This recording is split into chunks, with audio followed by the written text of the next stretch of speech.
बच्चों, स्वागत है आप सबका फिर से मेरे इस YouTube चैनल और मैं निकिता सहरावत आज आपको कराने के लिए जा रही हूँ मैटर ऑफ आवर सराउंडिंग्स का थर्ड पार्ट। ठीक है, हमने लास्ट टॉपिक के अंदर सब कुछ पढ़ लिया था कि हम लोग जो प्रॉपर्टीज होती हैं, कैरेक्टरिस्टिक्स होती है वो मैटर की वो कैसी होती है। ठीक है, तो आज हम लोग ये पढ़ेंगे, हमने मैटर के बारे में तो सब कुछ पढ़ लिया, अब हम ये पढ़ेंगे कि क्या जो उसकी शेप होती है या जो मैटर होता है हम उसको चेंज कर सकते हैं।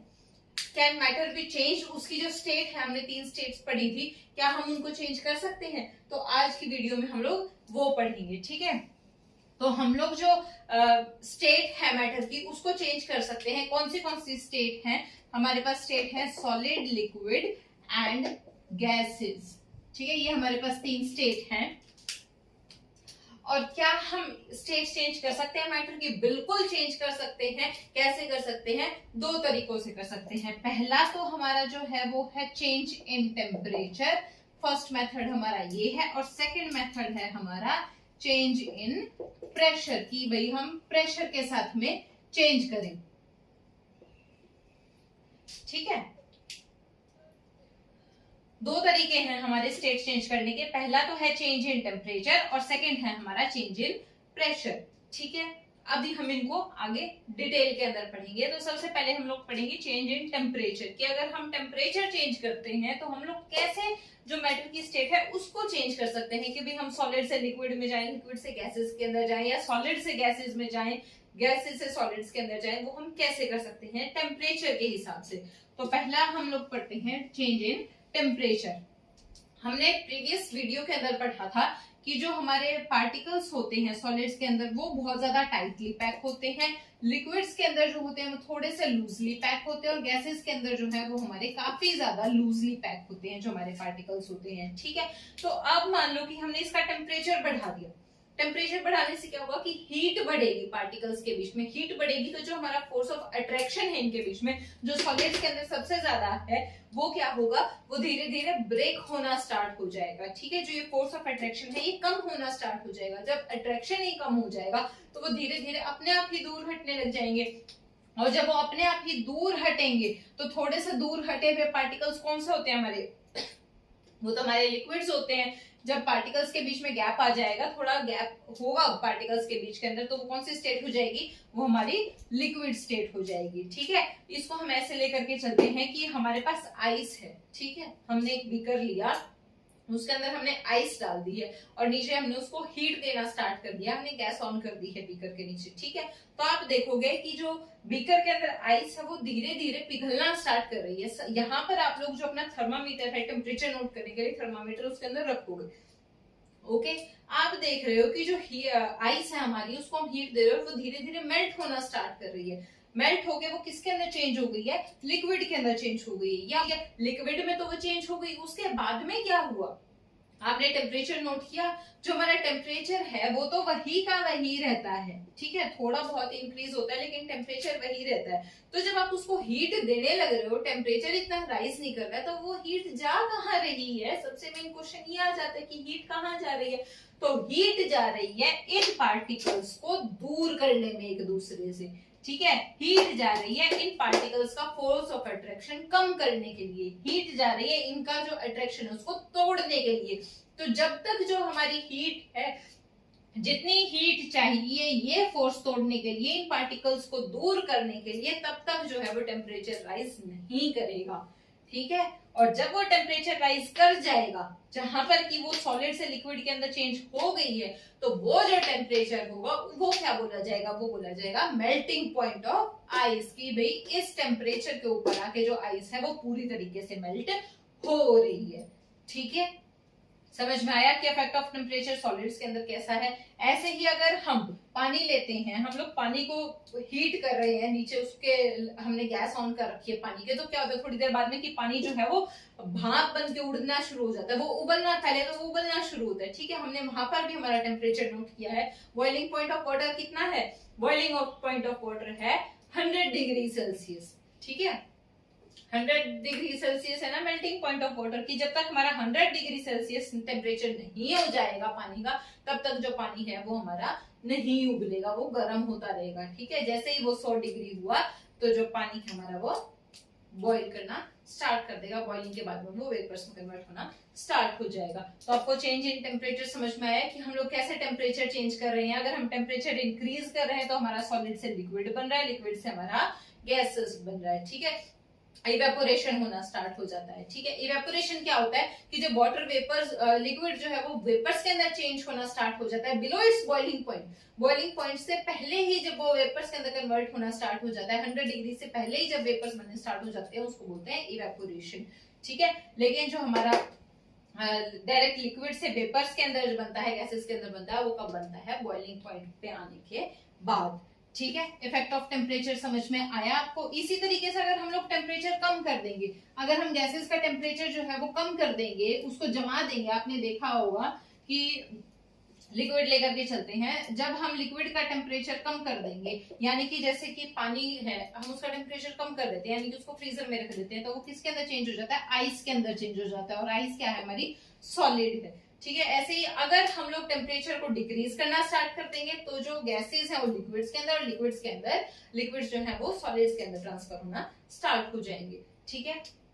मेल्टिंग पॉइंट, बॉइलिंग पॉइंट, ये दो चीजें हैं आपको जो अच्छे से समझ में आनी चाहिए। मेल्टिंग पॉइंट क्या है, जिस टेम्परेचर के ऊपर जो हमारी आइस है वो मेल्ट करना स्टार्ट कर देती है और वो कंप्लीटली लिक्विड फॉर्म के अंदर चेंज हो जाती है, सॉलिड टू लिक्विड के अंदर जिस टेम्परेचर पे चेंज हो जाती है वो मेल्टिंग पॉइंट हो जाता है, ठीक है। वो मेल्टिंग टेम्परेचर हो जाता है।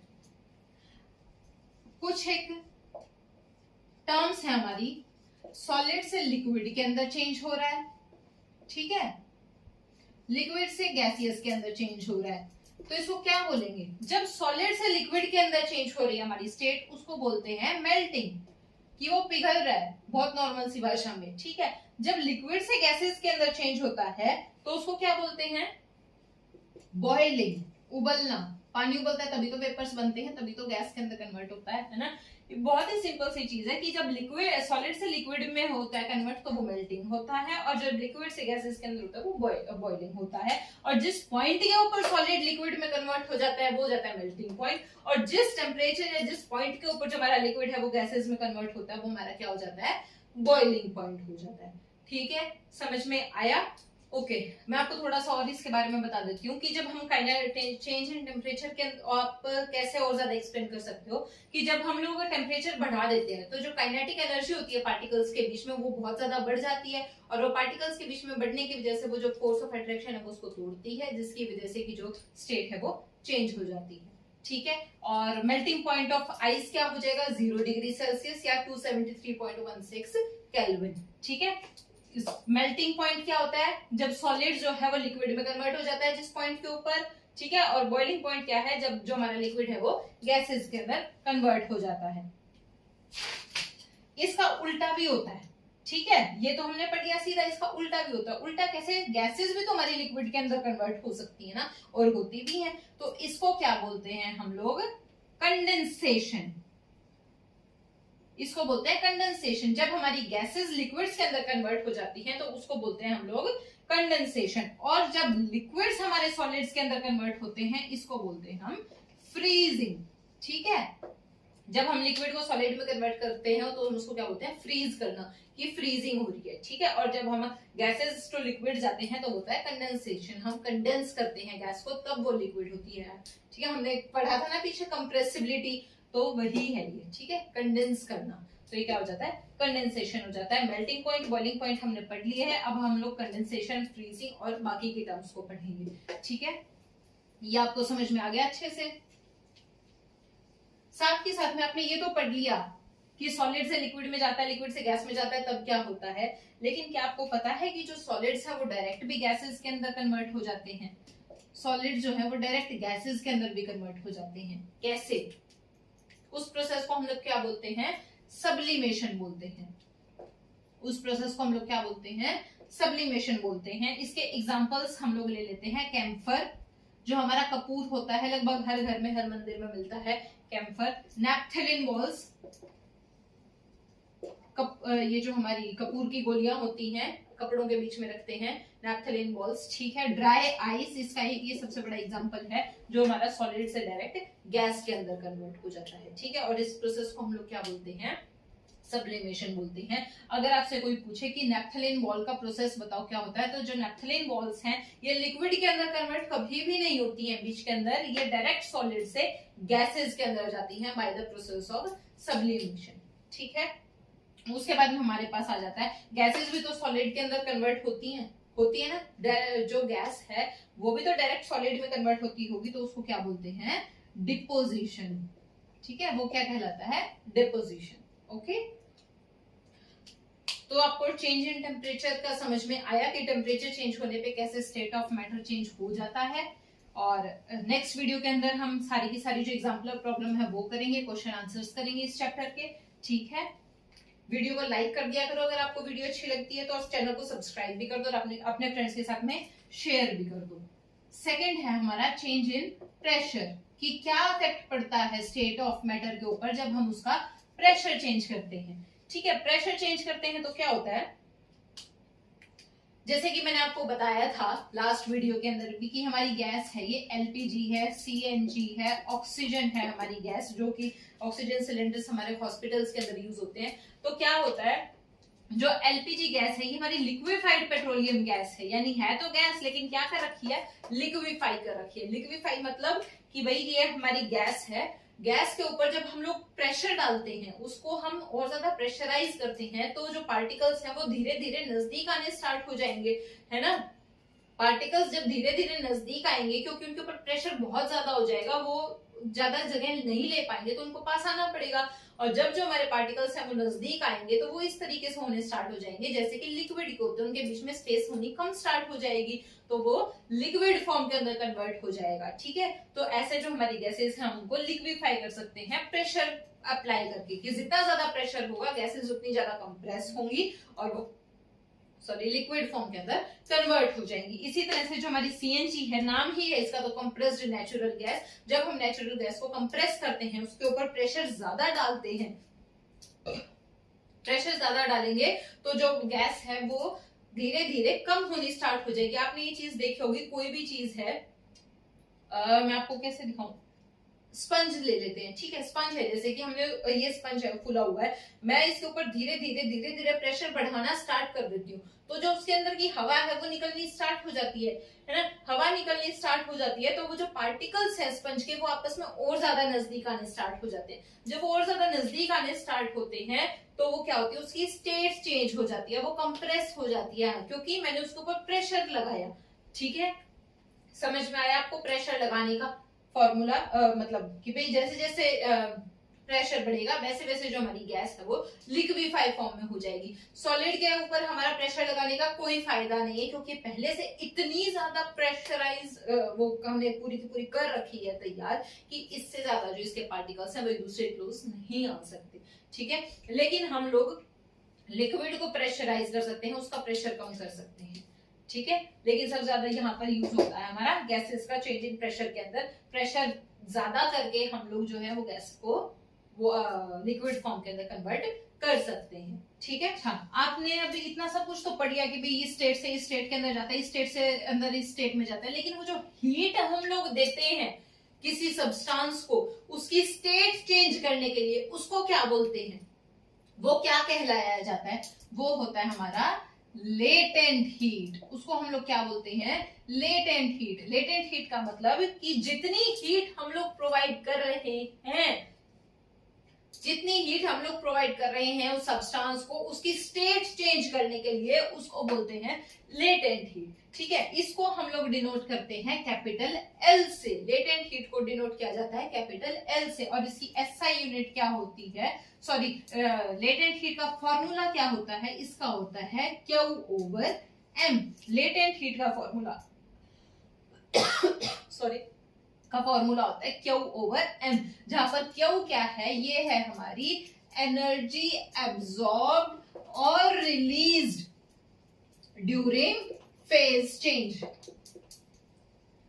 जब फेज जो है, स्टेट ऑफ मैटर जो है वो चेंज होता है, उस टाइम पे जो एनर्जी रिलीज होती है या जो एनर्जी एब्सॉर्ब की जाती है वो डिवाइडेड बाय में मास। ठीक है, ये होता है हमारा लेटेंट हीट का फॉर्मूला कि अगर हमें लेटेंट हीट निकालनी है किसी भी सब्सटेंस की तो क्या होगा कि जितनी भी एनर्जी उसने ली है या दी है, एब्जॉर्ब की है, रिलीज करी है, डिवाइडेड बाय में उसका मास। ठीक है, एनर्जी की यूनिट क्या होती है, जूल होती है। ठीक है, और मास की कितनी होती है, किलोग्राम होती है। तो लेटेंट हीट की एसआई यूनिट क्या हो जाएगी, जूल पर किलोग्राम।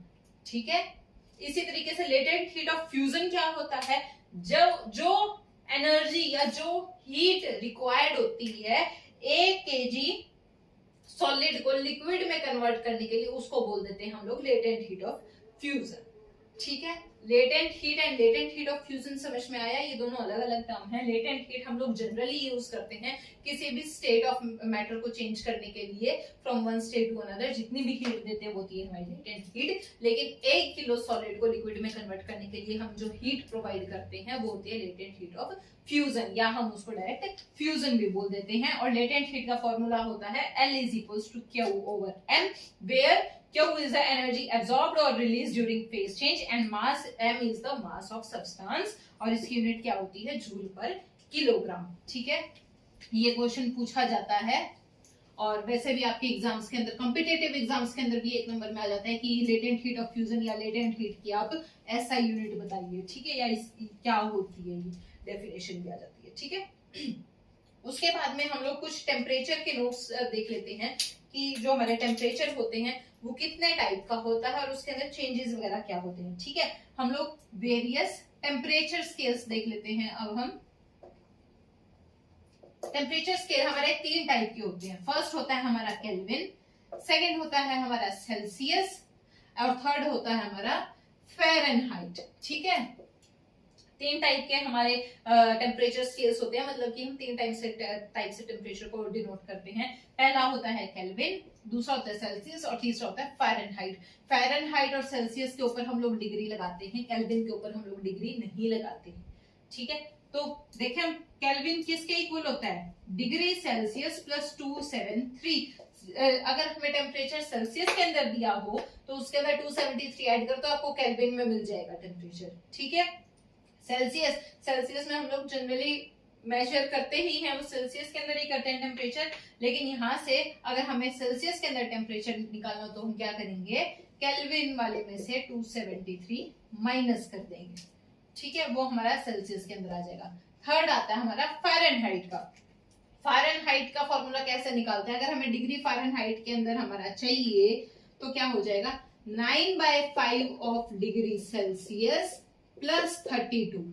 जितना भी टेम्परेचर हमारा डिग्री सेल्सियस के अंदर है उसका 9/5 करेंगे और उस जो रिजल्ट आएगा उसके अंदर 32 ऐड कर देंगे। ठीक है, ये तीनों चीजें नोट कर लो, ये बहुत इंपॉर्टेंट है, क्वेश्चन भी आता है और इंपॉर्टेंट है। ठीक है, काफी बहुत जगह यूज होगा। मैं आपको एक आधा क्वेश्चन करके बताती हूँ। इसके अंदर मान लो कि हमारे पास जो टेम्परेचर है वो दे रखा है हमें 0 डिग्री सेल्सियस। चलो हम इसी के ऊपर ही कर लेते हैं, 0 डिग्री सेल्सियस। केल्विन में चेंज करें, केल्विन के अंदर टेम्परेचर कैसे आता है, डिग्री सेल्सियस कितना है 0 और ऐड कितना करना होता है 273, तो यानी कि केल्विन की वैल्यू क्या आ गई 273।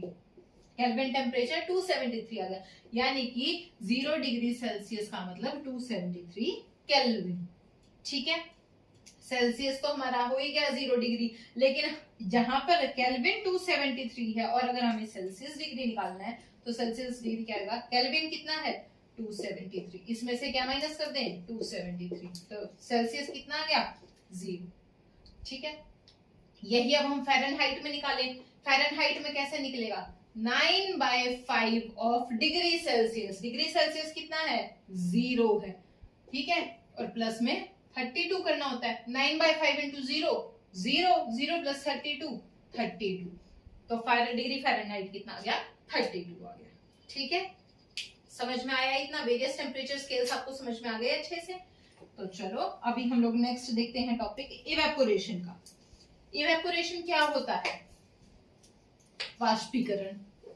क्या होता है इवेपोरेशन, वाष्पीकरण मतलब जब हमारा जो लिक्विड है वो वेपर्स के अंदर कन्वर्ट होना स्टार्ट हो जाता है, उसके बॉइलिंग पॉइंट से पहले उसको बोल देते हैं इवेपोरेशन।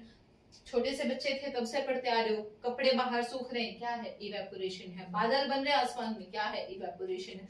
सूरज चमक रहा है, नीचे समुद्र है, क्या है? इवेपोरेशन है। ठीक है, तो इवेपोरेशन क्या है? तो इवेपोरेशन हमारा क्या हो गया? जब हमारा कोई भी लिक्विड वेपर्स के अंदर चेंज हो जाता है below it's boiling point, boiling point से पहले, तो वो क्या हो जाता है? इवेपोरेशन हो जाता है। ठीक है, जैसे कि समुद्र में से पानी निकल के क्लाउड्स बन जाते हैं, वो क्या है? इवेपोरेशन है। सॉरी। तो अब हम लोग देखते हैं फैक्टर्स अफेक्टिंग इवेपोरेशन। ठीक है, फैक्टर्स क्या क्या अफेक्ट करते हैं इवेपोरेशन को? सबसे पहली चीज तो अफेक्ट करती है उसका बॉइलिंग पॉइंट, क्योंकि इसकी डेफिनेशन ही क्या है इवेपोरेशन की, कि उसके बॉइलिंग पॉइंट से पहले जो पानी जो है वो भाप के अंदर बन जाता है, उसको इवेपोरेशन बोलते हैं। ठीक है, यानी बॉइलिंग पॉइंट से पहले, यानी कि बॉइलिंग पॉइंट उसका एक फैक्टर है। कैसे है? जितना कम बॉइलिंग पॉइंट होगा उतना ही ज्यादा इवेपोरेशन होगा। वाटर का वाटर का बॉइलिंग पॉइंट होता है 100 डिग्री सेल्सियस, और ईथर का जो बॉइलिंग पॉइंट होता है वो होता है लगभग 33 या 34 डिग्री सेल्सियस। ठीक है, ईथर का बहुत कम है, इसलिए जो ईथर है अगर आप उसको गर्म करोगे तो वो बहुत जल्दी वेपर्स में कन्वर्ट हो जाएगा कंपैरेटिवली वाटर के। ठीक है, तो यानी कि जो बॉइलिंग पॉइंट है वो बहुत ज्यादा इफेक्ट करता है इवेपोरेशन को। ठीक है, समझ में आया? सेकंड आ जाता है हमारे पास सरफेस एरिया, कि भाई जितना ज्यादा सरफेस एरिया होगा उतना ही ज्यादा वेपराइजेशन होगा, इवेपोरेशन होगा। सॉरी, कैसे होगा? मान लो आप सुबह सुबह स्कूल में जा रहे हो, आपकी मम्मा आपके लिए दूध लेके आती है गिलास के अंदर। ठीक है, कि बेटा खाना नहीं खाया, आप दूध पी जाओ। तो वो ग्लास के अंदर लेके आई है, ग्लास क्या है? गर्म है, दूध भी उसका गर्म है। तो आप क्या बोलते हो? नहीं मम्मा ये तो गर्म है, मुझसे नहीं पिया जाएगा। मम्मा क्या करती है? उसको एक बड़े बाउल के अंदर कन्वर्ट कर देती है। ठीक है, पहले जो आपका दूध था वो इसके अंदर था, ग्लास के अंदर, बाद में मम्मा क्या करती है? एक बाउल के अंदर उसको डाल देती है, बड़े से बाउल के अंदर। तो यहाँ पर क्या हुआ? जो सरफेस एरिया है वो ज्यादा हो गया ना, सरफेस एरिया बढ़ गया इसके कंपैरिजन में। तो बाउल के अंदर जल्दी ठंडा हो जाता है। क्यों ठंडा हो जाता है? जब हम बाउल के अंदर डालते हैं ठंडा इसलिए हो जाता है क्योंकि उसका जो सरफेस एरिया है वो बढ़ जाता है। जब सरफेस एरिया बढ़ जाता है तो इवेपोरेशन ज्यादा होता है, ज्यादा जल्दी होता है। ठीक है, समझ में आया? तीसरा जो होता है हमारे पास वो अफेक्ट करता है, बॉइलिंग पॉइंट हो गया ना, सरफेस एरिया हो गया, तीसरा हो गया टेम्परेचर। ठीक है, टेम्परेचर ऑफ लिक्विड। अगर लिक्विड का टेम्परेचर ज्यादा है तो उसका इवेपोरेशन भी ज्यादा होगा। आपने देखा है ना कि जैसे जैसे टेम्परेचर बढ़ाते हैं वैसे वैसे वेपर्स बनने स्टार्ट होते हैं। तो सिंपल सी चीज है, जितना ज्यादा टेम्परेचर होगा, जितनी ज्यादा गर्म चीज होगी, उतना ही ज्यादा उसका इवेपोरेशन होगा। जैसे दूध ज्यादा गर्म है तो वो बहुत जल्दी ठंडा हो जाएगा बाउल के अंदर। ठीक है, फोर्थ है हमारे पास विंड वेलोसिटी, कि हवा की जो वेलोसिटी है वो। इसका एग्जांपल हम लोग कपड़े सुखाने से ले लेते हैं, कि जैसे हमने कपड़े सुखा रखे हैं, मान लो उस दिन हवा बहुत तेज चल रही है तो कपड़े जल्दी सूख जाते हैं हमारे, और किसी दिन हवा बिल्कुल भी नहीं चल रही है, उस दिन कपड़े सूखने में टाइम लेते हैं। ऐसा क्यों होता है? क्योंकि जब हवा चल रही है वो कपड़े हिल रहे हैं। ठीक है, विंड वेलोसिटी है वो ज्यादा है, जिसकी वजह से जो इवेपोरेशन है वो भी ज्यादा होता है, उस वजह से कपड़े जल्दी सूख जाते हैं। ठीक है, आया समझ में इवेपोरेशन का? अच्छा, इवेपोरेशन करता क्या है, इफेक्ट क्या है इवेपोरेशन के? कि इवेपोरेशन जो है वो कूलिंग प्रोवाइड करता है। ठीक है, एग्जांपल लेते हैं, मान लो कि हमें बहुत ज्यादा पसीना आ रहा होता है। ठीक है, हमें बहुत ही ज्यादा पसीना आ रहा है और हम उसको ऐसे ऐसे पहुंच रहे हैं, हमारे शरीर को ठंडक महसूस होती है पसीना आने पे। क्यों होती है? क्योंकि वो जो पसीना है वो हमारे शरीर से जो पसीना जो निकल रहा है, जो सूख रहा है, वो क्या हो रहा है? इवेपोरेट हो रहा है हमारा पसीना, है ना, इवेपोरेशन हो रही है। तो जो हमारा सरफेस एरिया है वहां से जो हीट है वो निकल रही है, उसकी वजह से हमें ठंडा लगता है। ठीक है, समझ में आया आपको? कपड़े सुखाने वाला आपको समझ में आया अच्छे से? इवेपोरेशन समझ में आ गया, और melting point, boiling point, latent heat of fusion आपको समझ में आ गया, सब्लिमेशन आपको समझ में आ गया। सब्लिमेशन क्या है? डायरेक्ट सॉलिड से गैस के अंदर जब कन्वर्ट होता है, ठीक है, वो सब्लिमेशन होता है। और यहाँ पर हमारा जो चैप्टर है वो कंप्लीट हो जाता है, मैटर अराउंड आवर सराउंडिंग्स। और नेक्स्ट वीडियो के अंदर मैं आपको इसके सारे के सारे क्वेश्चंस कराऊंगी, एनसीईआरटी क्वेश्चंस जो आपके चैप्टर के बीच में है वो भी, और जो चैप्टर के एंड में है वो भी कराऊंगी। तो चैनल को सब्सक्राइब कर देना ध्यान से, ताकि जो नेक्स्ट वीडियो आए आपको पता लग जाए, और वीडियो को लाइक कर देना और कमेंट करके भी जरूर बता देना कि आपको कैसा लगा। Okay, thank you.